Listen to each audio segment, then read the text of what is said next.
Mateus 13, verso 1.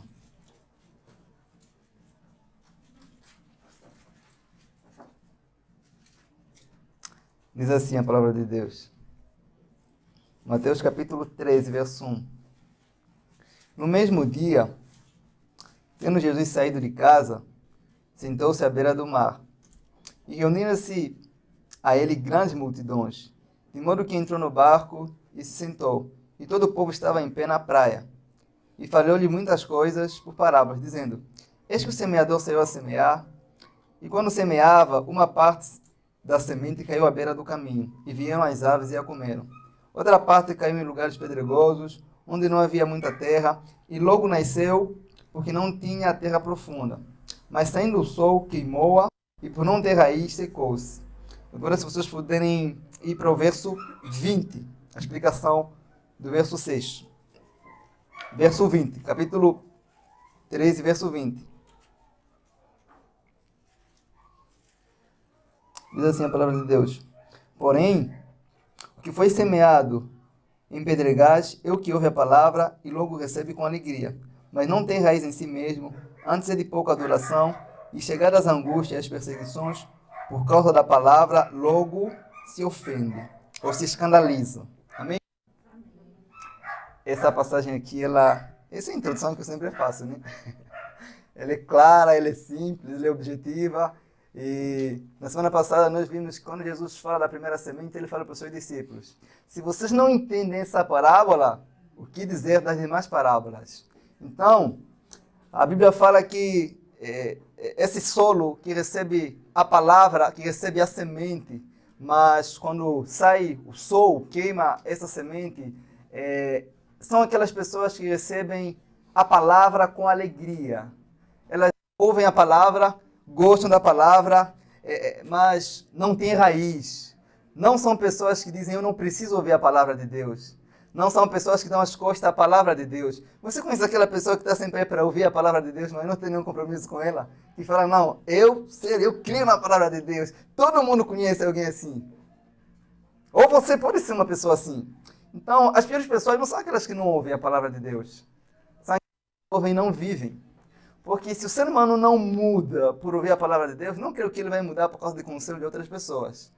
Então, irmãos, nem sempre aquelas pessoas que ouvem a palavra, dando algum sorriso, mostrando uma certa alegria no rosto, são as pessoas que ouviram a palavra com alegria. É possível você ouvir a palavra com alegria e talvez não manifestar nada no seu rosto, nenhum sorriso.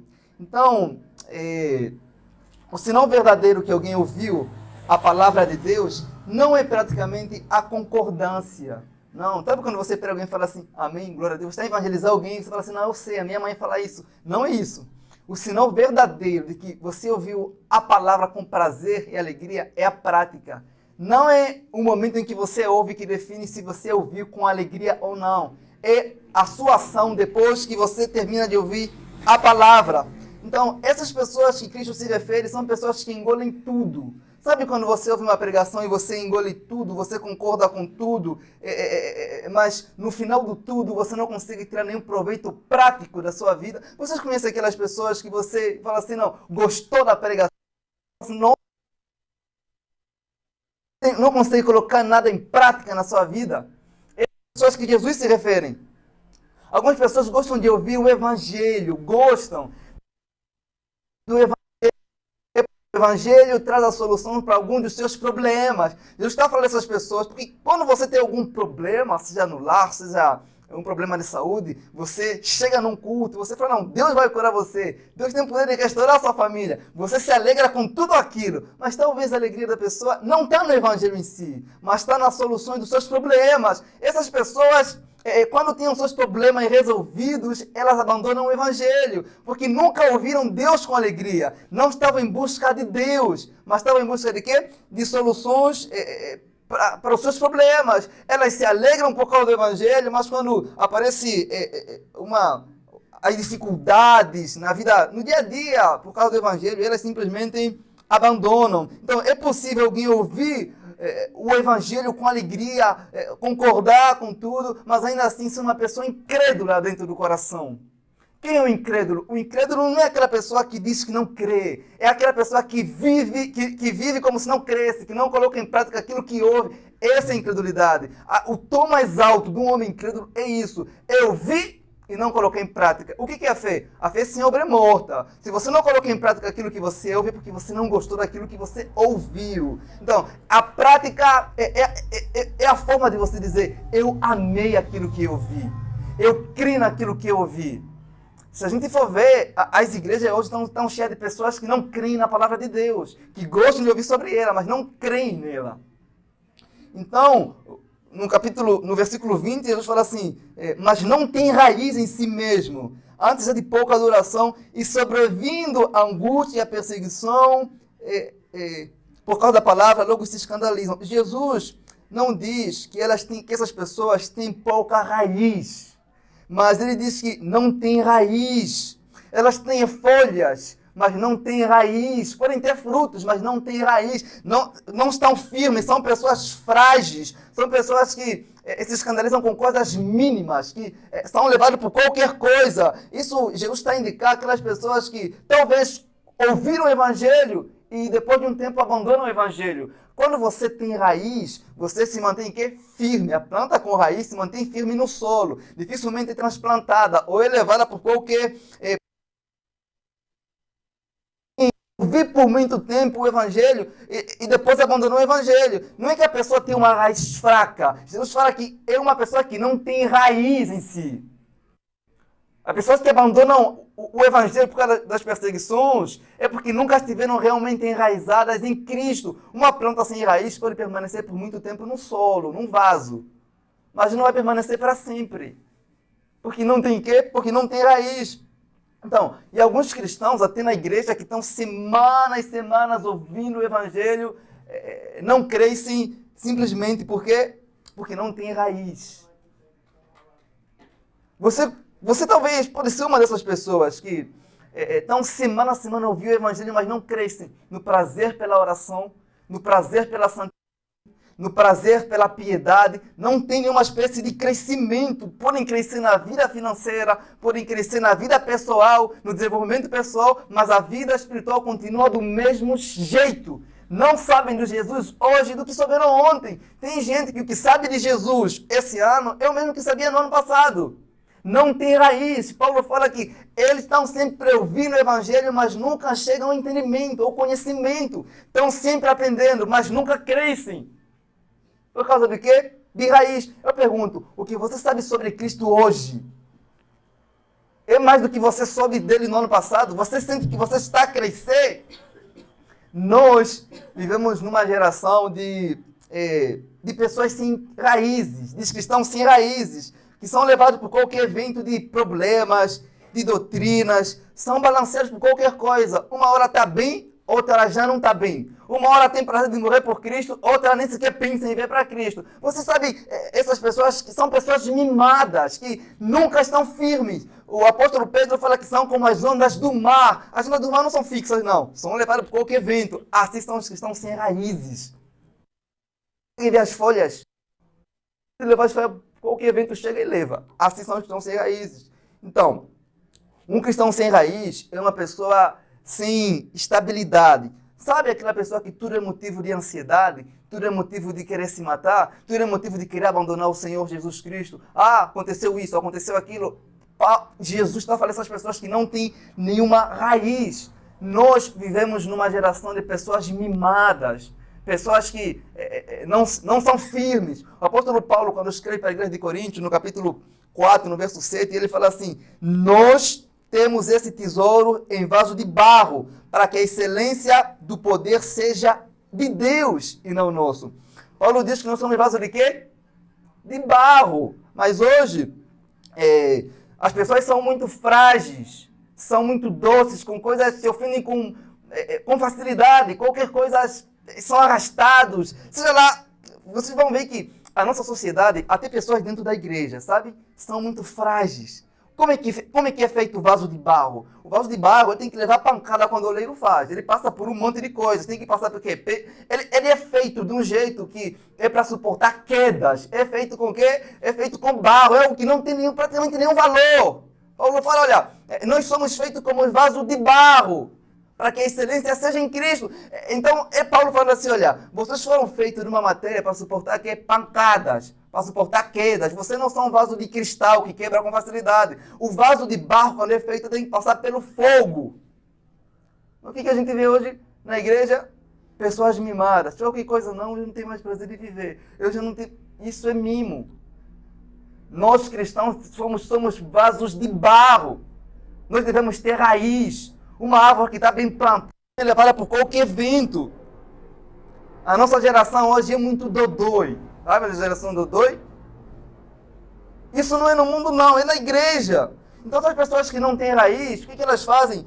Acabam abandonando o Senhor por coisas mínimas, acabam abandonando o grande Deus por coisinhas pequenas da vida. Sabe aquelas pessoas que têm desejo pelo Evangelho, mas não têm mais do que isso? Têm desejo, só desejo. Têm desejo de orar mais, mas nunca oram. Têm desejo de ser mais santos, mas nunca são. Têm desejo de fazer muita coisa para Deus e só tem isso.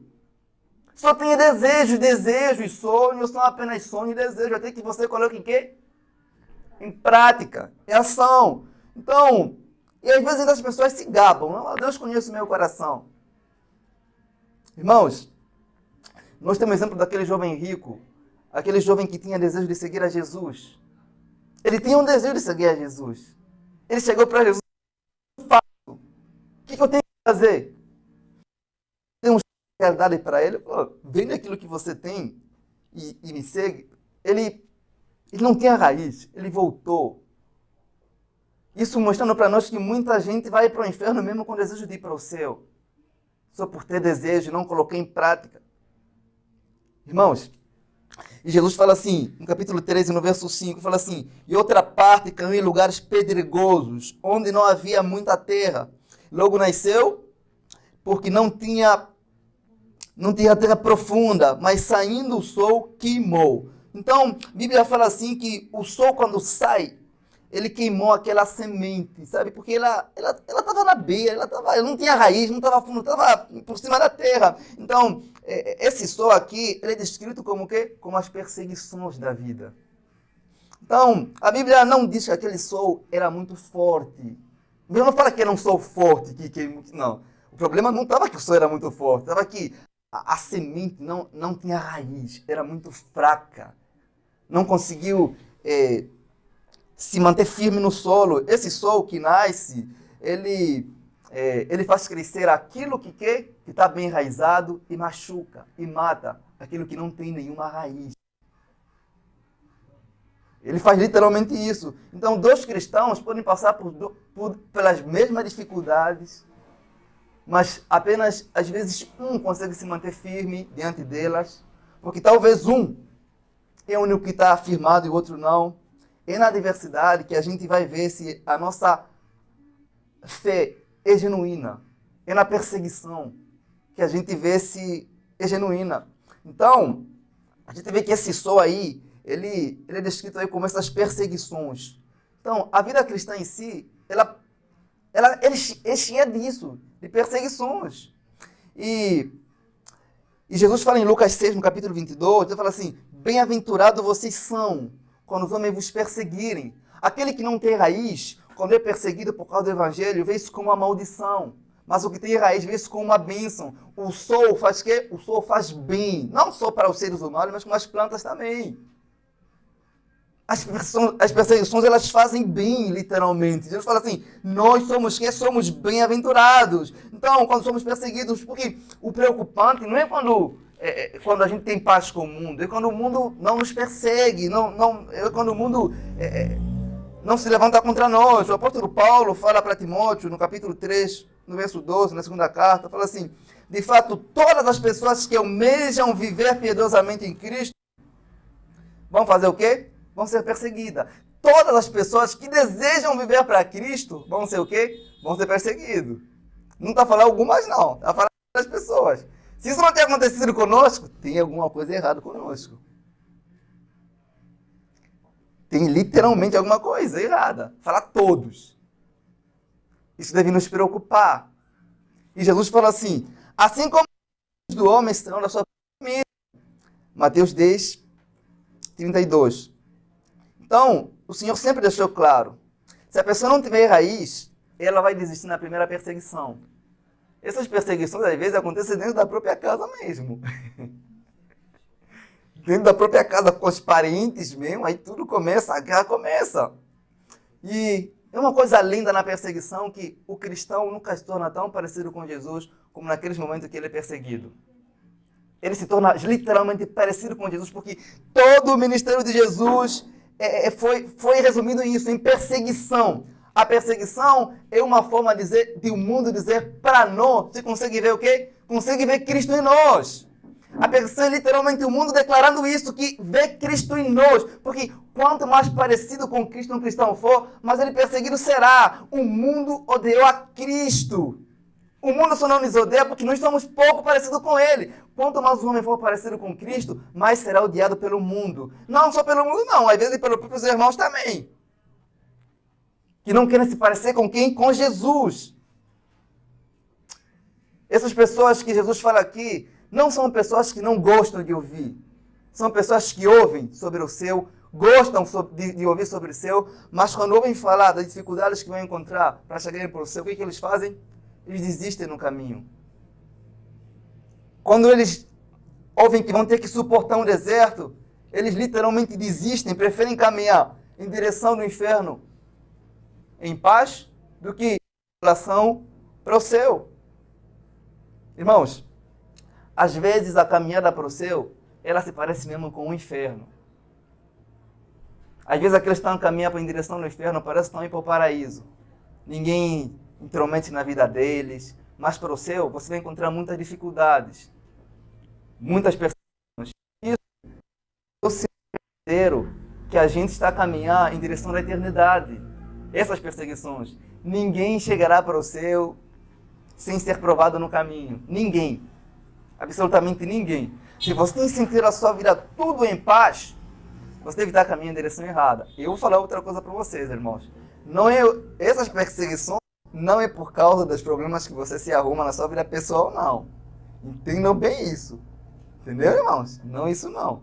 E as perseguições por causa do quê? Do Evangelho. As pessoas desistem com facilidade. Desistem por causa dos encantos do mundo. Elas sufocam a palavra. E se vocês puderem me acompanhar no versículo 7. O que diz aqui no versículo 7? Diz assim, Jesus vai falar sobre outra semente. A primeira não suporta as dificuldades, as perseguições. E a segunda, ele vai falar assim, Mateus 7. E outra caiu entre os espinhos. E os espinhos cresceram e a sufocaram.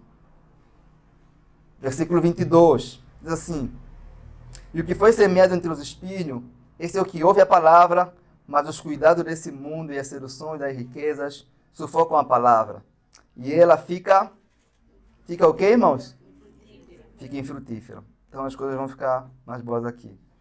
Diferente das outras sementes que caíam em solos pedregosos, onde as aves chegavam e roubavam aquela semente, onde o sol saiu para queimar aquela semente. Aqui, o Senhor Jesus Cristo, ele vai falar sobre as seduções do mundo. Vai falar que essa semente caiu num solo onde ele foi sufocado. Esse solo é o coração do ser humano. As seduções do mundo sufocam o coração do ser humano. O texto não fala que é Satanás que sufoca. Não fala que Satanás roubou a semente. Fala que é o coração do ser humano que sufoca com os cuidados do mundo, com as seduções do mundo. O coração fica tão cheio com as coisas do mundo que não tem espaço para a palavra de Deus. Quantas pessoas chegam de casa, vêm para a igreja, mas o coração está tão cheio com um monte de coisas, um monte de preocupações, um monte de coisas nada a ver. E quando ouve a palavra chega apenas aqui e não desce aqui, porque não tem espaço. Talvez você chegou aqui hoje assim. Tudo que Deus procura é um ser humano vazio, que está com o coração vazio, para ele poder encher com a sua palavra, com o seu espírito. O coração cheio de projetos desse mundo, sonhos desse mundo, planos para esse mundo. é um coração que sufoca as verdades de Deus. Vocês conseguem perceber que às vezes vocês chegam aqui, mas você não consegue talvez se manter quieto por causa das preocupações, às vezes das contas que você tem, dos problemas que você tem familiares, no trabalho, na faculdade. Você fica focado nessas coisas. E às vezes você nem consegue orar direito em casa. Porque a oração é uma forma de você dizer que você vai se manter calmo. Vocês já fizeram um teste que você não consegue ficar agitado e orar ao mesmo tempo? Impossível. Você não consegue, se você estiver sozinho em casa, você não consegue orar e andar de um lado para o outro. Porque mesmo que você não tenha um conhecimento da palavra de Deus, em silêncio você diz que a oração é o momento de você se manter calmo, você se manter quieto. Porque você está diante de um Deus que controla tudo, que Ele vai fazer tudo. E tudo que você precisa fazer é ficar quieto. Mas o coração agitado não consegue se manter assim. Às vezes, embora que o corpo não está em movimento, mas o cérebro está. Pensando em um monte de coisas, vagando por lugares distantes. Mas a nossa geração de hoje é uma geração ansiosa. Uma geração com preocupações excessivas, com coisas estúpidas, com coisas do amanhã. Estão tão preocupados com o amanhã. Então eu pergunto para você. Se você não consegue confiar em Deus hoje, como é que você vai confiar nele por toda a eternidade? As pessoas hoje ficam inquietas por coisas mínimas. Será que eu estou muito gordo, muito gorda? Será que eu estou a envelhecer? Será que eu vou conseguir um emprego? Será que eu vou passar no vestibular? Será que alguém vai se interessar por mim? Será que eu vou conseguir pagar essa conta? Será? Será? A pessoa fica se martirizando por um monte de coisas. Tudo isso sufoca a palavra de Deus. Jesus está falando sobre esses cuidados, os desejos pelas coisas do mundo sufocam a palavra de Deus. O que governa o seu coração? O que governa a sua mente? Eu pergunto para você. A palavra chega aqui, mas nunca disse aqui. Por isso ela não quer? Não dá frutos. Ele é sufocado. É triste saber que algumas pessoas, às vezes, mesmo dentro da igreja, não conseguem se concentrar naquilo que é dito. Isso é muito triste. Eu falo para você, aquilo que ocupa a sua mente vai governar toda a sua vida. Tudo. Se a palavra de Deus governar a sua mente, ela vai governar toda a sua vida, todas as suas ações. Quando nós falamos de uma pessoa mundana, não estamos a falar propriamente de uma pessoa que sai bebendo, fumando, se prostituindo. Estamos a falar de uma pessoa que tenha a mente dele ou dela nas coisas desse mundo. Às vezes é uma pessoa que frequenta sempre a igreja. Isso sufoca a palavra. O Senhor Jesus Cristo disse assim, quando essa semente é forçada a competir pela vida no nosso coração, ela é sufocada pelas coisas desse mundo. O primeiro cuidado que o ser humano deve ter é com o seu próprio coração. Jesus fala assim, olha, os cuidados deste mundo, ele fala sobre as seduções, sufocam a palavra, ela fica infrutífera. Então, nós vivemos numa geração que se preocupa muito com o quê? Com a estética, com a aparência, com o cuidado de coisas que não têm nenhum valor. Isso acaba por sufocar a palavra. Jesus está falando que o nosso cuidado deve ser nisso. A gente deve confiar no cuidado divino. Deus sabe melhor do que nós aquilo que a gente precisa. Eu falo, você sempre vai ser uma pessoa estável, sempre vai ser uma pessoa estável se tentar se estabilizar em uma coisa que não seja Cristo. Sempre vai ser uma pessoa assim. Então, o nosso foco deve ser a palavra. Irmãos, então, a gente sempre vai ser instável se tentar estabilizar em algo que não seja Cristo. Porque a nossa preocupação excessiva com essas coisas desse mundo, elas só mostram que a gente não confia literalmente no cuidado de Deus. Por a gente não confiar no cuidado de Deus, a gente fica com o quê? A gente fica com medo do amanhã. A nossa preocupação excessiva com as coisas desse mundo, com o amanhã, é um sinal que a gente não aprendeu com Deus nada daquilo que Ele fez para nós aonde? No passado. Vê tudo que você passou na sua vida. As dificuldades financeiras, a sua saúde, os problemas que você próprio se arrumou, você é bom. Pensa, Deus livrou você de tudo isso. Mas ainda assim você fica com medo do futuro. Eu vou repetir para vocês algo, irmão. Se você não consegue confiar no cuidado de Deus hoje, como você vai confiar na eternidade? O apóstolo Pedro, ele escreve assim, olha, lancem sobre ele todo o vosso fardo, em oração. Ele tem cuidado de vocês, ele vai cuidar de vocês. Se você sente um fardo em você, é porque você não entregou esse fardo a Deus por meio da oração. A gente deve entregar, porque isso sufoca a palavra. A nossa única preocupação nesse mundo deve ser agradar o nosso Deus. Você não tem uma preocupação melhor do que essa. A preocupação com as coisas do céu é o único remédio para não colocarmos as coisas, a nossa mente nas coisas desse mundo. Nenhum homem vai estar com a mente vazia, ou ele vai estar cheio com a mente no céu ou aqui na terra. Então Jesus fala, você não pode sufocar a palavra com essas coisas. Eu já falei para vocês uma vez, irmãos, e eu repito, não existe nenhum ser humano nesse universo, ninguém que tem competência de colocar Deus em segundo lugar. A gente fala, não, Deus em segundo lugar. Deus nunca está em segundo lugar na vida de ninguém. Ou ele está em primeiro lugar, ou ele não está quem? Em lugar nenhum. Se a palavra não estiver em primeiro lugar na nossa vida, ela não dará nenhum fruto. Ela vai se recusar a dar fruto. Ela vai ser sufocada sempre. Confiar na palavra de Deus, irmãos, é confiar nos cuidados que Ele tem para nós. É literalmente isso.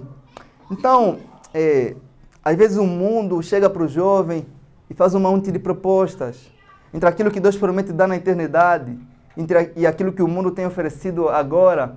Prefere sacrificar as coisas da eternidade e pegar as coisas desse mundo. Pensem no jovem que tem muitas ambições pelas coisas do mundo, que tem um desejo ardente de ser bem-sucedido. Aqui ele acaba por ocupar todo o seu tempo, toda a sua vida, todas as suas energias, nos seus projetos, nos seus sonhos, e acaba por sufocar a palavra que ele ouve durante a semana toda. Pensem num jovem assim, porque o desejo ardente de crescer nesse mundo é um dos motivos que faz a palavra não crescer. É um dos motivos que sufocam a palavra em nosso coração. Vocês conseguem ver que os jovens, quando eles estão focados em algo, não há ninguém que tira aquilo da cabeça deles. Ninguém. Então, eles acabam esquecendo tudo, até aquilo que leram sobre Deus, e se focam somente nos seus projetos, nos seus sonhos, e acabam por sufocar tudo. Ele fala assim, eu sei que eu preciso servir a Deus, mas eu só preciso isso. Quando eu conseguir fazer isso, eu vou me entregar totalmente para Deus, sufocando assim tudo que eu vi sobre Deus, e alimentando aquela ideia, não, Deus me entende, né? E Jesus falando literalmente isso de pessoas que estão conscientes, que sufocam a palavra desse jeito. Aí pessoas às vezes falam assim, por que eu oro? Por que eu leio a Bíblia? Por que eu ouço a pregação? Mas eu não mudo. Por que continuo caindo nesse pecado se eu não mudo? É porque o coração está cheio de si mesmo, com as coisas do mundo, com seus projetos pessoais. E a palavra vai sempre se recusar a competir com as coisas desse mundo no nosso coração, sempre. O esvaziamento é necessário que a palavra dê fruto em nossos corações. Você precisa ser humilde o suficiente para reconhecer que as coisas que têm enchido o seu coração são as coisas que mais te fazem mal, se elas não provêm de Deus. Os teus próprios pensamentos, as coisas que você enche. Sabe, irmãos, Jesus fala algo muito que chama atenção aqui nessa parábola. Ele não fala que, nesse caso, são as perseguições que destroem o ser humano. Jesus fala que são o quê? As seduções. Sedução é algo que chama a sua atenção, é o que você quer, é o que te atrai, é o que faz você focar naquilo e empregar todo o esforço para você conseguir. Não são as tribulações apenas que destroem os cristãos, mas são as seduções desse mundo. Os cristãos não estão em perigo quando estão a ser perseguidos, mas é quando estão a ser seduzidos por as coisas desse mundo. O mundo em si, ele é sedutor. Satanás, ele é sedutor. Sedução aparece às vezes como em forma de sexo, de fama, recriações, desejo de crescer na vida financeira, projetos que te impedem de você estar mais com Cristo. Então, isso tudo são as seduções que o mundo oferece para nós. Então, Jesus fala assim, olha, bem-aventurados são os que sofrem perseguições, porque eles vão buscar paz, vão buscar regozijo em Deus. Dificilmente as pessoas conseguem buscar a Deus ou pensar na palavra de Deus quando aparece às vezes um bom projeto, um bom trabalho, uma boa pessoa. dificilmente as pessoas pensam em Deus nesses momentos. As pessoas têm sempre tendência de sufocar a palavra de Deus quando aparece uma grande oportunidade. Às vezes o jovem fala assim, ele está consciente que ele precisa servir a Deus, mas ele fala assim, eu sei que isso me impede de viver totalmente para Deus, mas isso é que me move, esse é o meu combustível, isso é o meu combustível, é as ambições da vida, o desejo de querer ter sempre mais. Muitos que lutam para ter os seus sonhos realizados, no último dia vão perceber que os seus sonhos foi a raiz do seu pior pesadelo quando acordarem no inferno. O mundo em si ele é sedutor, o mundo seduz todo mundo. O mundo tentou seduzir Jesus. Satanás tentou seduzir Jesus com as riquezas desse mundo. Vocês viram o que aconteceu no jardim? Adão e Eva foram seduzidos. Eles eram sem pecados. Eles não tinham as ambições que você tem. Viram o que aconteceu com Davi? Ele foi seduzido. Sansão foi seduzido. O Novo Testamento ele mostra exemplos de muita gente que foi seduzida. Você lembra aquele jovem rico? O jovem rico que eu falei para vocês? Ele foi seduzido. Ele tinha desejo de seguir a Jesus. Ele tinha esse desejo. Mas também tinha desejo de seguir o seu próprio coração. Viram o exemplo de Judas? Judas andava com Jesus. Andou 3 anos.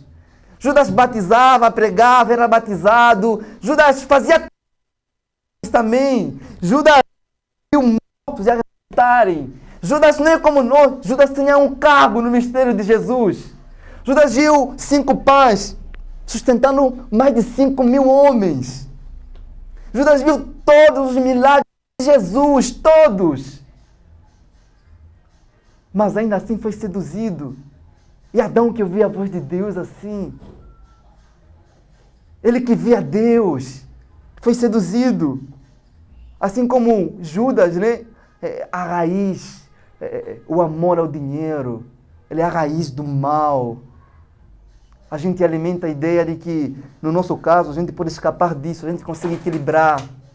Irmãos, o apóstolo Paulo escreve para Timóteo o seguinte, no entanto, os que ambicionam ficar ricos, caem em quem? Caem em tentações, em armadilhas e em muitas vontades loucas e nocivas. Então ele fala assim, porquanto o amor ao dinheiro é a raiz de todo mal. E por causa dessa cobiça, alguns se desviam da fé, se tornando... Ele fala no versículo 11, porque o homem de Deus deve fugir dessas coisas, deve fugir do amor ao dinheiro. Jesus, ele está se referindo a cristãos nominais. Essa palavra está sendo dirigida para aqueles que ouvem a palavra. Cristãos nominais, que acham que Cristo não é suficiente, que precisam buscar mais alguma coisa para agregar a Cristo, que nunca estão satisfeitos com Cristo. Vão procurar sempre entregar suas vidas em algo para dar um sentido nelas que não em Cristo. Elas acabam por sofrer a palavra de Deus.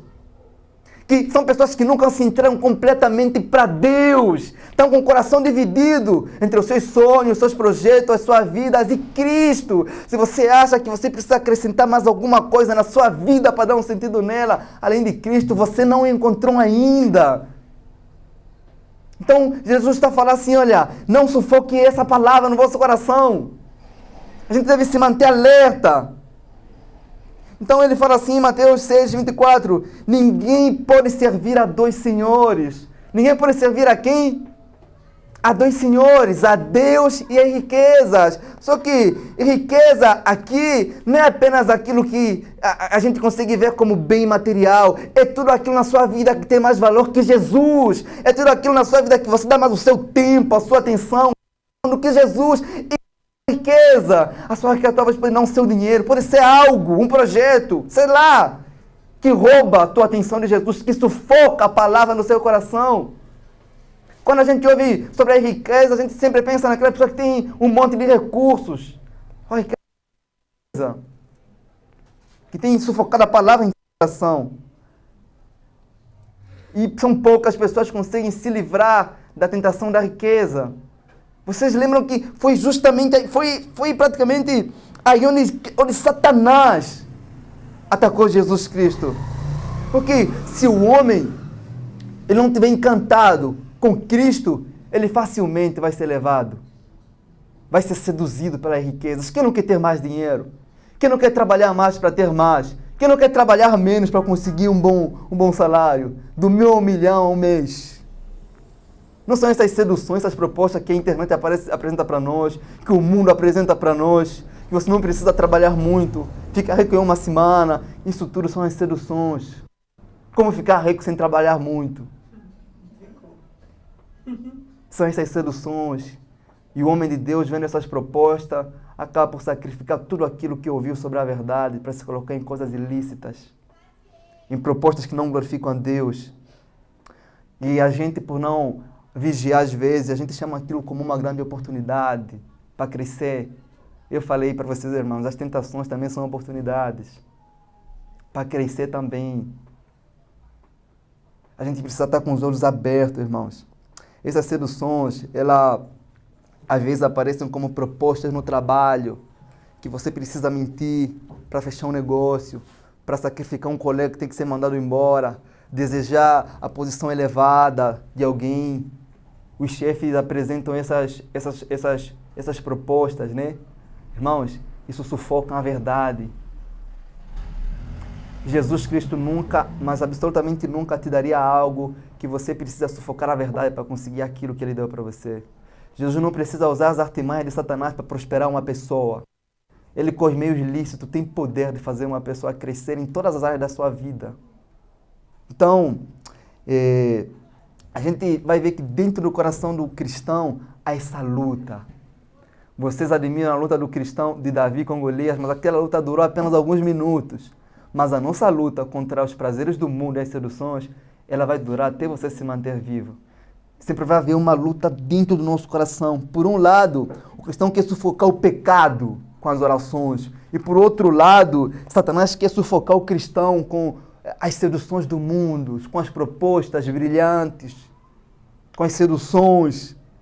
Então, por um lado, o cristão quer se entregar a Deus com todo o seu coração, e principalmente quando você é jovem, né? Eu falo assim que quando você é jovem, você acha que você tem um plano brilhante que ninguém mais tem na vida. Que você tem uma fórmula mágica que você vai aplicar na vida e você vai ser diferente de tudo, de todo mundo. Vocês entendem, irmão? Vocês são jovens, né? Você olha para a vida de uma pessoa, às vezes, que é um pouquinho avançada de idade, e você fala, não, eu não vou ficar assim. E no meu caso eu vou dar um jeito, eu sei algo que os mais velhos não sabem hoje. E nesses desejos, nessa esperteza, o ser humano, o jovem, às vezes acaba por cair nas seduções, das coisas ilícitas, do crescimento rápido. Então, irmãos, Jesus fala assim, em Mateus 13, para terminar, em Mateus 13, 8, ele vai falar sobre uma outra semente que deu seus frutos. Vocês poderão me acompanhar em Mateus 13, 8. Sabe o que é interessante, irmãos? Nós, às vezes, como cristãos, nós ignoramos aquilo que a palavra de Deus ensina. Nós queremos ganhar as coisas do mundo, onde Jesus nos falou que a gente tinha que morrer para Ele. Ele nos falou que a gente tem que morrer para esse mundo e não ganhar as coisas que Ele oferece. Mateus 13, 8 fala assim, mas a outra caiu em boa terra e dava frutos, 1 a 100, outro a 60, outro a 30 por 1. Mas o que foi semeado em boa terra, este é o que ouve a palavra e entende e dá frutos, e um produz 100, outro 60 e outro 30. Amém? Uma coisa que chama a atenção aqui, nessa palavra, nessa explicação de Jesus vai terminar falando, olha, das 4 sementes, ele fala assim, olha, nessas 4 sementes, nesses 4 solos, as sementes foram lançadas nos 4 solos, a mesma semente, mas só uma semente deu o quê? Deu fruto. Isso assusta. Porque em 4 pessoas, talvez uma na igreja entenda aquilo que é pregado e dá frutos. Jesus, isso vai nos mostrar que o problema nunca está na semente, está sempre no solo. Quando eu fui ler essa passagem, eu falei, caramba, Realmente, às vezes você vai lançar a melhor semente, a boa palavra no coração de uma pessoa, em 4 pessoas, às vezes só uma vai florescer. E que você deve se esforçar que essa uma que dê fruto seja você. Você deve lutar para ser você. Falar, eu quero ser essa pessoa. Essa deve ser a sua maior disputa na vida. Eu quero ser esse solo que brota, que dá frutos. Jesus falou, essa pessoa que entende. A pessoa que coloca em prática, essa vai dar frutos. Às vezes, no meio de uma igreja grande, a palavra está sendo pregada, às vezes são 2 pessoas que têm sido edificadas pela mensagem. Mas todo mundo ouve a mesma coisa. Outros sufocam, outros não entendem, outros entendem, endurecem o coração. Mas eu pergunto para você, antes de eu terminar a mensagem, você tem crescido? Você sente que você tem crescido espiritualmente? Você tem dado frutos? Porque uma árvore que dá fruto, não dá fruto para si mesmo. Dá fruto para quem? Para quem o plantou. E quando você dá frutos, você já viu uma árvore que dá fruto e você não consegue... Não. Quando a árvore dá fruto, você consegue, as pessoas conseguem perceber os frutos. Não existe um fruto pessoal. Assim, não, ainda que as pessoas não consigam ver isso, eu sinto dentro de mim. Isso não existe. O fruto sempre é notório. E o fruto sempre é para quem? É para aquele que o plantou. E Jesus, o que ele espera de você? Jesus espera frutos de você. Vocês lembram que Deus amaldiçoou? É a única vez nas Escrituras. Deus amaldiçoou a figueira, porque não deu frutos. Fruto é ruim, não. É porque não deu fruto. Irmãos, isso deve nos preocupar. A ausência de frutos na nossa vida. Frutos de arrependimento, frutos de mudança. Jesus espera isso de nós, frutos.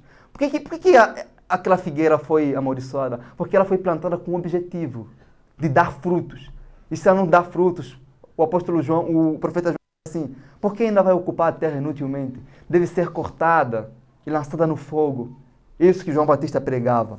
Então Jesus fala assim em Mateus 7:24, todo aquele que ouve as minhas palavras e as põe em prática será comparado a um homem prudente que edificou a sua casa sobre a rocha e desceu a chuva, correram as torrentes, sopraram os ventos e bateram com ímpeto contra aquela casa, contudo não caiu, porque estava fundada sobre o quê? Sobre a rocha. Esse é o exemplo que Jesus Cristo usa para aquele que entende e coloca em prática. É como uma casa que foi edificada sobre a rocha. Pode vir o pior vento, a pior tempestade. Não vai abalar aquele cristão. Porque ele tem raiz. Assim como é impossível destruir a Deus, é impossível destruir aqueles que confiam na sua palavra. É impossível destruir aqueles que colocam a sua palavra em prática. O seu crescimento, a sua vitória é determinada pela obediência que você tem na palavra de Deus. Isso determina o crescimento que você vai ter. E não importa quão fortes sejam os ventos, eles nunca serão mais fortes do que as rochas. O vento não pode levar um monte. Eu queria que você já falou no monte aqui. Não pode. Essa é a figura que Jesus Cristo usa para falar do homem que ouve a palavra dele e coloca em prática. Hoje, nessa noite, eu convido você a ser sincero com Deus. Se existe alguma coisa na sua vida que sufoca o crescimento da palavra, você deve confessar e abandonar aquilo. Porque cada dia que você vai à pregação é uma semente lançada dentro do seu coração. E Cristo há de cobrar isso de você. O que ele fez com aquela figueira por falta de frutos, ele vai fazer com aqueles que não derem frutos para ele. Eu convido você a fechar seus olhos nesses momentos e fazer uma oração silenciosa para você refletir como está o seu crescimento, como você está, se você tem vivido mais pelas coisas desse mundo ou para Cristo, se você se importa mais com o teu crescimento financeiro ou com o teu crescimento espiritual.